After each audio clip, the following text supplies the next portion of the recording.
हाँ, कौन सी पहाड़ी पे है? नहीं, खासी की पहाड़ी। मेघालय में 3 तरह की पहाड़ियां हुआ, तो खासी की पहाड़ी पे चेरापूंजी जो वो खासी की पहाड़ी पे स्थित है। ठीक है, बताइएगा महासागरों व सागरों की लवणीयता को मानचित्र पर जो प्रदर्शित करने वाली रेखाएं हैं उन्हें क्या कहा जाता है? जो मानचित्र पे लवणीयता को प्रदर्शित करेंगे उसे हम लोग आइसोहेलाइन कहते हैं। ठीक है, आइसोहेलाइन रेखाएं वो कहलाती हैं।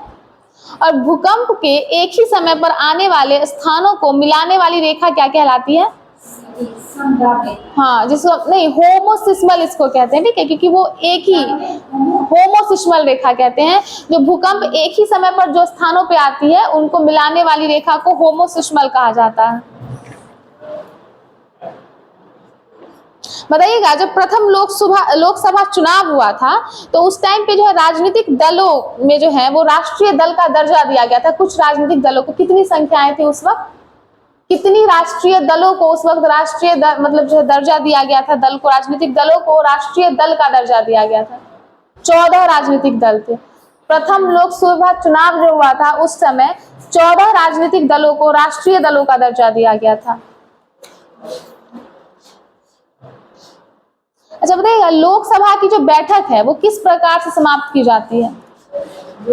3 तरीकों से होगा, विघटन के द्वारा, स्त्रावासन के द्वारा और स्थगन के द्वारा। ठीक है, 3 तरीकों से उसे किया जाता है।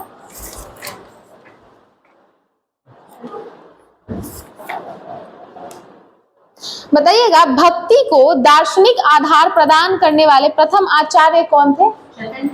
नहीं, रामानुजाचार्य थे। ठीक है, भक्ति को दार्शनिक आधार प्रदान करने वाले प्रथम आचार्य जो थे वो रामानुजाचार्य थे। और बताइएगा महापुरुषीय धर्म जो है जिसको हम लोग एक शरण संप्रदाय भी कहते हैं, इसके संस्थापक कौन थे? शंकरदेव थे। शंकरदेव थे। ठीक है, और भक्ति आंदोलन का प्रारंभ जो है वो किनके द्वारा किया गया था? आलवार नेरवार संतों के द्वारा जो है भक्ति आंदोलन का प्रारंभ किया गया था। चैतन्य महाप्रभु का जन्म जो है वो किस स्थल पे हुआ था? नदिया में हुआ था। ठीक है, नदिया जिसको हम लोग नवद्वीप भी कहते हैं। और जो है असम का चैतन्य किन्हें कहा जाता है? शंकरदेव को। असम का चैतन्य जो है वो शंकरदेव को कहा जाता है। बताइएगा शिवाजी के आध्यात्मिक गुरु कौन थे? रामदास। सही, बिल्कुल, रामदास जी थे उनके। एक है कि ब्रह्म सत्य है और जगत मिथ्या, ये जो उक्ति है ये कौन दिए थे? जिन्होंने कहा था कि सिर्फ ब्रह्म सत्य है और जगत मिथ्या है, ये कौन बोले थे? शंकराचार्य बोले थे। शंकराचार्य ने ही कहा था कि ब्रह्म सत्य है और जगत एक मिथ्या है। ठीक है, बताइएगा जो प्रसिद्ध भक्त कवित्री हैं मीराबाई, इनके पति का क्या नाम था? भोजराज। ठीक है, इनके पति का नाम था भोजराज। तो भारत में चिश्ती सिलसिले को किसने स्थापित किया था? भारत में शेख मोहिउद्दीन चिश्ती थे। भारत में चिश्ती सिलसिले को जो है शेख मोहिउद्दीन चिश्ती स्थापित किए थे। और बताइएगा हिंदी खड़ी बोली का जनक किन्हें कहा जाता है? अमीर खुसरो को कहा जाता है। बिल्कुल सही है। अब बताइएगा वह सूफी संत कौन थे जो यह मानते थे कि भक्ति संगीत ईश्वर के निकट पहुंचने का एक मार्ग है? ये कौन? एक सूफी संत थे, ये मोहिउद्दीन चिश्ती ही थे, जिनका ये मानना था कि जो भक्ति है संगीत ईश्वर के निकट पहुंचने का एक मार्ग है। ठीक है, और बताइएगा फारसी में रचित एक ग्रंथ है मजमा उल बहरैन, जिसमें सूफी मत और हिंदू मत दोनों का जो है तुलनात्मक वर्णन किया गया है। ये किनके द्वारा रचित है? मजमा उल बहरैन। ये जो है दारा सिखों के द्वारा रचित है। ठीक है, इसमें जो है हाँ मजमा उल बहरैन जो है ये दारा सिखों के द्वारा रचित किया है, जिसमें लिखा गया है कि सूफी मत और हिंदू मत दोनों को तुलनात्मक रूप से वर्णन किया जा सकता है। ठीक है, अब बताइएगा किसने संस्कृत के पंडितों की सहायता से भगवत गीता एवं योग वशिष्ठ का अनुवाद फारसी में लिखा था? भगवत गीता और योग वशिष्ठ इस दोनों का फारसी में अनुवाद जो है वो दारा सिखों किए थे। ठीक है, दारा सिखों। बताइएगा काव्य अभिव्यक्ति के रूप में उर्दू का प्रयोग करने वाला पहला व्यक्ति कौन था? पहले लेखक? ये भी अमीर खुसरो ही थे। क्या हुआ? भागवत गीता जो है इसको दारा सिखा और वशिष्ठ जो थे, ठीक है, उस दोनों को ही जो है वो दारा सिखो इसका फारसी अनुवाद किए थे। अच्छा बताइएगा, भारतीय संविधान में राज्य के नीति निर्देशक सिद्धांत को किस मुख्य कारण से सम्मिलित किया गया है? कल्याणकारी राज्य की स्थापना के लिए। ठीक है, भारतीय संविधान में राज्य के नीति निर्देशक सिद्धांत को कल्याणकारी राज्य की स्थापना के लिए सम्मिलित किया गया था। और नीति निर्देशक तत्वों को मौलिक अधिकारों की अपेक्षा अधिक प्रभावशाली बनाया गया। कौन से संविधान संशोधन में? जो हमारे यहाँ पे मौलिक अधिकार हैं, इनकी अपेक्षा राज्य के नीति निर्देशक तत्व हैं, इनको अधिक प्रभावशाली बनाया गया। ये 42वां संविधान संशोधन 1976 है। ठीक है, बताइएगा, भारतीय संविधान का कौन सा अंग समाजवादी व्यवस्था स्थापित करने की प्रेरणा देता है? नीति निर्देशक तत्व। ठीक, नीति निर्देशक तत्व ही देता है। अब बताइएगा, नीति निर्देशक तत्व का जो सिद्धांत है वो क्या है? वो वाद्य योग्य है या नहीं है? नहीं है। नीति निर्देशक तत्व जो है वो वाद्य योग्य नहीं है। इसको सरकार अपने उसके हिसाब, उसके पास जैसे संसाधन है उस हिसाब से वो उसको जारी करेगा। ठीक है, अब बताइएगा, किस वर्ष संविधान में मूल कर्तव्य को अंतः स्थापित किया गया था? मूल कर्तव्य को संविधान में किस वर्ष? 1976 में किया गया था। किस समिति के? स्वर्ण समिति। अच्छा, स्वर्ण सिंह समिति जो था वो कितने मूल कर्तव्य को संविधान में रखने की बात करे थे? 8। उनका कहना था कि 8 ही मूल कर्तव्य, उनके हिसाब से 8 ही मूल कर्तव्य होना चाहिए था, लेकिन संविधान में 10 मूल कर्तव्य को किया गया और बाद में जो कि 11 हो गया। ठीक है, बताइएगा, कौन सा भाग जो है संविधान का वो मौलिक कर्तव्य को दर्शाता है? किस भाग में है मौलिक कर्तव्य? 4 के 1 क में है। ठीक है, 4 के क में है। बताइएगा, भारत के संविधान में किस अनुच्छेद में मौलिक कर्तव्य की चर्चा की गई है? 51 के ए में, भाग 4 का क और अनुच्छेद 51 का ए है। ठीक है, बताइएगा, संसदीय प्रणाली वाली सरकार जो है उसे अन्य किस नाम से जाना जाता है? संघीय सरकार कहा जाता है। ठीक, संसदीय प्रणाली की जो सरकार होती है उसे संघीय सरकार के नाम से जाना जाता है। बताइए, किस प्रधानमंत्री के नेतृत्व में जो है मौलिक कर्तव्य को जो जोड़ा गया था उस वक्त कौन से प्रधानमंत्री थे? इंदिरा गांधी थी 1976 में। ठीक है, इंदिरा गांधी थी। और उसके बाद जो है मोरारजी देसाई जो 1977 में आए थे।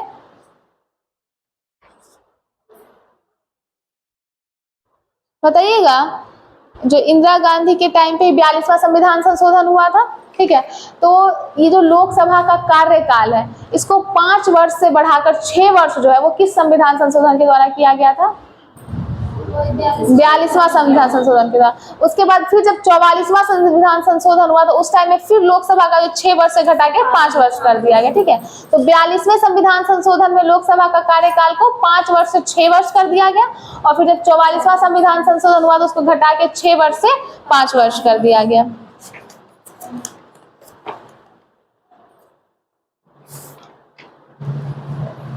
बताइएगा, हरिहर क्षेत्र का जो मेला है वो कहाँ लगता है? बिहार में लगता है। बिल्कुल सही है। और कंस मेला का आयोजन कहाँ किया जाता है? मथुरा में किया जाता है। उत्तर प्रदेश में होली के त्यौहार पर एक लठमार होली होती है, ये कहाँ पे होता है? हाँ, यूपी उत्तर प्रदेश में कहाँ पे होता है?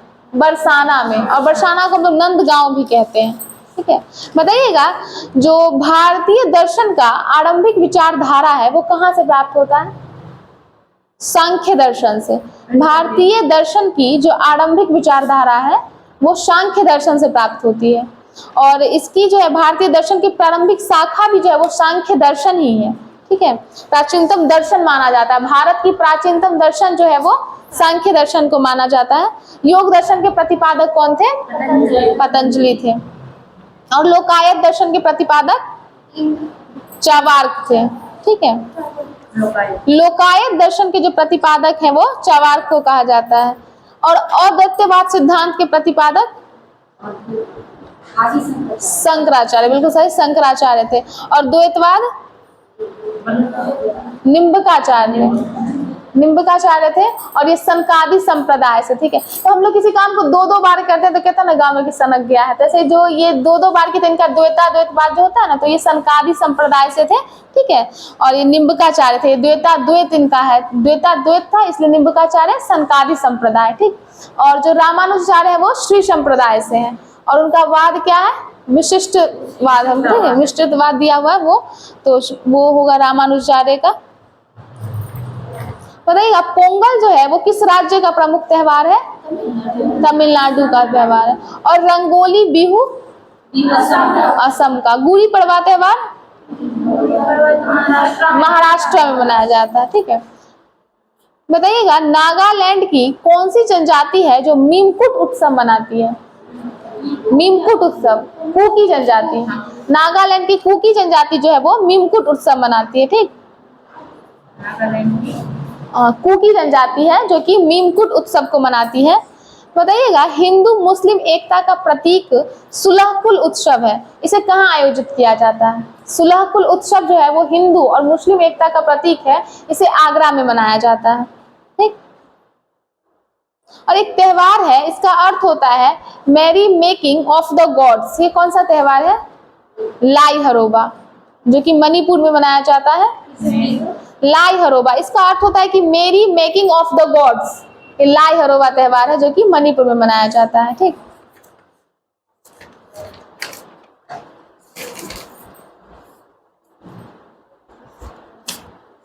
एक मिनट रुकिए। बताइएगा धनिया का उपयोगी अंश क्या होता है? मतलब पत्ते और सूखे फल होते हैं, ठीक। और बताइएगा कि वर्तिका और वर्तिकाग्र कौन से उपयोगी उत्पाद होते हैं? किस चीज में जो है वर्तिका और वर्तिकाग्र का उपयोग किया जाता है? केसर में किया जाता है, सेफ्रॉन में किया जाता है, बिल्कुल सही क्या बोले। और बताइएगा कि नाइट्रोजन से भरपूर कौन सी ऐसी फसल मृदा को नाइट्रोजन से भरपूर कर देती है? कौन सी फसल है? मटर की फसल।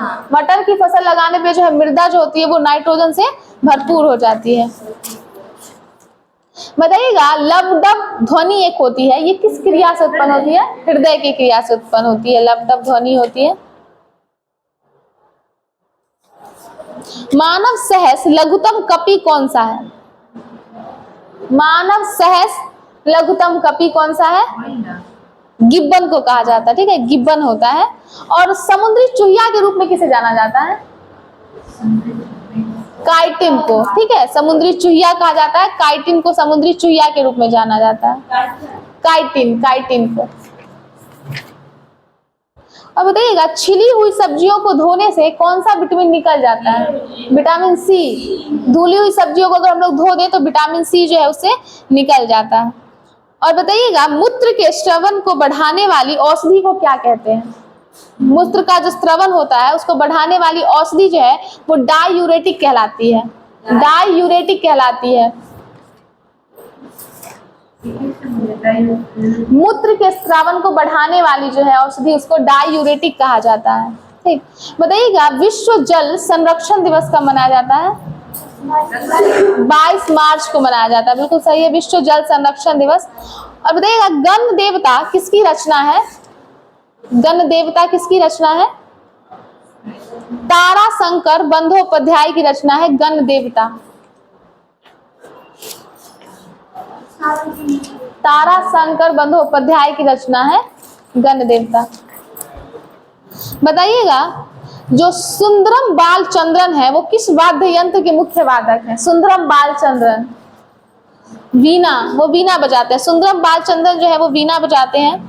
बताइएगा तंत्री वाद्य यंत्र हम लोग किसे कहते हैं? तंत्री वाद्य यंत्र के नाम से जाना जाता है संतूर को।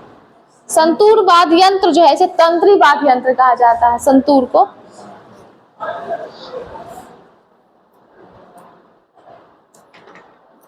हिंदुस्तानी संगीत का सर्वाधिक प्राचीन घराना कौन सा है? हिंदुस्तानी संगीत का सर्वाधिक प्राचीन घराना ग्वालियर घराने को कहा जाता है, ठीक है। और ध्रुपद गायकी के लिए प्रसिद्ध घराना जो है वो भी ग्वालियर घराना ही है। और ठुमरी गायिका जो गिरिजा देवी हैं उनका संबंध किस घराने से है? ये ठुमरी गाती है गिरिजा देवी, ये बनारस घराने से संबंध रखती है, बनारस घराने से, ठीक है। अब देखिएगा ये इकेबाना एक जापानी कला है, ये किस चीज की व्यवस्था होती है? इकेबाना, ये हाँ फूल सजाने की व्यवस्था है, फूलों की व्यवस्था है ये इकेबाना, ये जापान का है। पुष्पों को इसमें क्रम से लगाया जाता है। बताइएगा कथकली नृत्य जो है वो किस राज्य से संबंधित है? केरल से संबंधित है। और ये भी बताइएगा कि मुखौटा नृत्य का संबंध किस नृत्य शैली से है? मुखौटा कथकली से ही संबंधित है। मुखौटा नृत्य जो है वो कथकली से ही संबंधित है, एक शैली है। और बताइएगा सदिर किस नृत्य शैली का प्राचीन नाम है? भरतनाट्यम। भरतनाट्यम को पहले हम लोग सदिर नृत्य के नाम से जानते थे। सदिर, ये जो भरतनाट्यम जो है इसका जो है प्राचीन नाम सदिर था, ठीक है, सदिर। हाँ, और मुखौटा जो है, मुखौटा नृत्य जो है ये शैली है कथकली की, ठीक है। इसका सदिर नाम था, भरतनाट्यम का प्राचीन नाम सदिर था। अब बताइएगा कि जो कृष्ण नृत्य का संबंध जो है वो देवदासी परंपरा से है। देवदासी परंपरा, मोहिनी अट्टम, मोहिनी अट्टम का संबंध जो है वो देवदासी परंपरा से है। और गरीबों का कथकली किसे कहा जाता है? बताइएगा। ओट्टन तुलन, हाँ, ओट्टन, ओट्टन तुलन जो है वो गरीबों का कथकली कहा जाता है। और देवदासी परंपरा से संबंधित नृत्य जो है वो मोहिनी अट्टम है, ठीक। बताइएगा अमीर खुसरो जो है वो किस शासक के दरबारी कवि थे? अलाउद्दीन खिलजी के, बिल्कुल सही है। अमीर खुसरो जो है वो अलाउद्दीन खिलजी के दरबारी कवि थे। और इनका वास्तविक नाम क्या था? वास्तविक नाम मोहम्मद हसन था, ठीक है। इनका अमीर खुसरो का जो वास्तविक नाम है वो मोहम्मद हसन था। और ये अलाउद्दीन खिलजी के दरबारी कवि थे। इनका जन्म स्थान क्या है अमीर खुसरो का? एटा, एटा में है, ठीक है। हाँ, और ये जो है पैरट ऑफ इंडिया, इन्हीं को कहा जाता है, अमीर खुसरो को ही कहा जाता है, ठीक है। बताइएगा पैगंबर मोहम्मद साहब जो है इनका जन्म कब हुआ था? पैगंबर मोहम्मद साहब का जन्म 570 ईस्वी में हुआ था, ठीक है। और गुरु नानक देव का जन्म कब हुआ था? हाँ, बिल्कुल सही है, 1469 ईस्वी में हुआ था। और इनका जन्म कहाँ हुआ था? बिल्कुल सही है। और पैगंबर मोहम्मद का जन्म कहाँ हुआ था? मक्का में हुआ था। पैगंबर 570 ईस्वी में इनका जन्म हुआ था मक्का में। जो पैगंबर मोहम्मद साहब थे इनका जन्म 570 ईस्वी में मक्का में हुआ था। और बताइएगा जो गौतम बुद्ध हैं, बौद्ध धर्म के प्रवर्तक, इनका जन्म कहाँ हुआ था? लुम्बिनी में हुआ था, बिल्कुल सही है। बताइएगा नर्मदा बचाओ आंदोलन किस वर्ष शुरू हुआ? नर्मदा बचाओ आंदोलन 1985 में, 1985 में हुआ था नर्मदा बचाओ आंदोलन। जिसका आंसर नहीं आ रहा होगा आप लोग लिखिएगा। अब बताइएगा एक था बीज बचाओ आंदोलन, इसका किस वर्ष आरंभ हुआ था? बीज बचाओ आंदोलन का, बीज, बीज बचाओ, सीड जो होता है, बीज बचाओ आंदोलन 1989 में, ठीक है। 1989 में बीज बचाओ आंदोलन का आरंभ हुआ। और नर्मदा बचाओ आंदोलन 1985 में हुआ था। अच्छा, तो ये जो ग्रीन वॉश है ये किस चीज को, ग्रीन वॉश किस शब्द के लिए हम लोग इंगित किए जाते हैं? ये जो होता है ना कि पर्यावरण संरक्षण का अगर कोई झूठा वादा करे तो उसे हम लोग ग्रीन वॉश कहते हैं, कि हम पर्यावरण संरक्षण का झूठा वादा कहलाता है। बताइएगा गांधी ऑफ ग्रेन किन्हें कहा जाता है? गांधी ऑफ ग्रेन वंदना शिवा को कहा जाता है, गांधी ऑफ ग्रेन, ठीक है। वंदना शिवा को गांधी ऑफ ग्रेन कहा जाता है। हाँ, गांधी ऑफ ग्रेन, अनाज वाला जो होता है, गांधी ऑफ ग्रेन वंदना शिवा को कहा जाता है। बताइएगा कुल वैश्विक प्रजातीय विविधता का लगभग कितना प्रतिशत भारत में पाया जाता है? जितनी भी पूरे विश्व में जो भी प्रजातीय विविधता है उसका कितना प्रतिशत जो है वो भारत में पाया जाता है? 8% पाया जाता है, ठीक है। कुल वैश्विक प्रजातीय विविधता का 8% जो है वो भारत में पाया जाता है। बताइएगा हिमालय की जो कंचनजंगा शिखर है इसकी ऊंचाई कितनी है?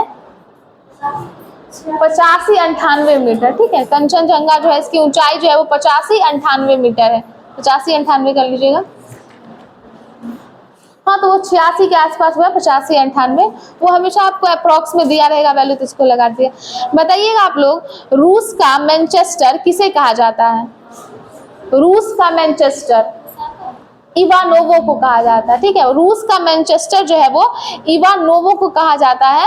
और जापान का मैनचेस्टर अभी बोले थे आप, ओसाका, ठीक है। जापान का मैनचेस्टर ओसाका और रूस का मैनचेस्टर इवानोवो। और भारत का मैनचेस्टर अहमदाबाद, भारत का मैनचेस्टर अहमदाबाद है।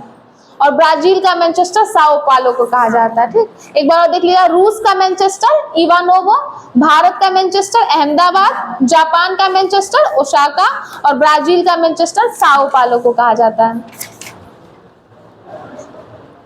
बताइएगा, भारतीय कृषि के क्षेत्र में अधिक उपज वाली किस्मों का जो कार्यक्रम है वो कब शुरू किया गया था? हरित क्रांति कब शुरू हुई थी?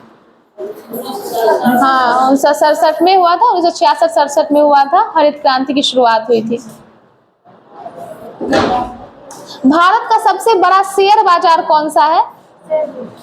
मुंबई का है। ठीक है, भारत का सबसे बड़ा शेयर बाजार मुंबई का है।